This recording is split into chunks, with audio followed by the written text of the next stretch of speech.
আমরা কথা দিচ্ছি যে এবার যদি আমরা জিতি, মাঝে বাংলাদেশের সঙ্গে কাঁটাতারের বেড়া আমরা রাখবো না। এক ছিল, আগামী দিন এক হয়ে যাবে। ভারত বাংলাদেশ সীমান্ত এলাকা নদিয়ার কৃষ্ণগঞ্জ। এই সীমান্ত এলাকায় দাঁড়িয়ে বিস্ফোরক রানাঘাটের বিজেপি সাংসদ জগন্নাথ সরকার।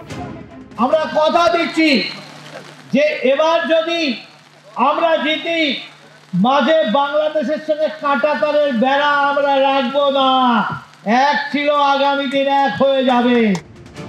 বিজেপির শীর্ষ নেতারা বারবার অনুপ্রবেশ ইস্যুকে হাতিয়ার করেন, বাংলায় এসে হুঙ্কার দেন এ রাজ্যে বিজেপি ক্ষমতায় এলে অনুপ্রবেশ বন্ধ করে দেবেন। সামনের বছর পশ্চিমবঙ্গে বিধানসভা ভোট, তার আগে এ রাজ্যে এসআইআর শুরু হয়ে গিয়েছে। বিজেপির এখন হাতিয়ার এই এসআইআর। তাদের হুঙ্কার, এবার ভারতে থাকা সমস্ত অনুপ্রবেশকারীকে ঘরছাড়া করা হবে।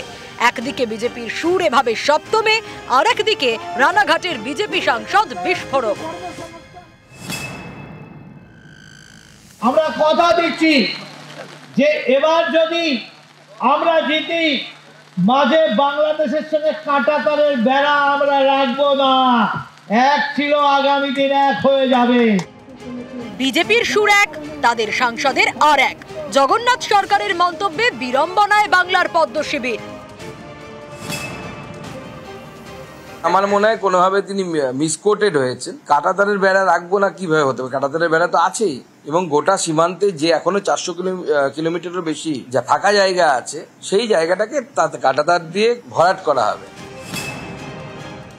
অনুপ্রবেশ আটকানো যাদের দায়িত্ব, যারা অনুপ্রবেশ আটকাতে ব্যর্থ, যারা অনুপ্রবেশের বিরুদ্ধে কথা বলে একাংশের মানুষকে অপমান করছে অনুপ্রবেশকারী বলে, তাদের সাংসদ আবার বলছেন সীমান্ত তুলে দেবো, দুই দেশ তো আবার এক ছিল। বিজেপি এটা ভেবেছে কি? মানুষকে নিয়ে কি ছেলে খেলা করা হচ্ছে নাকি?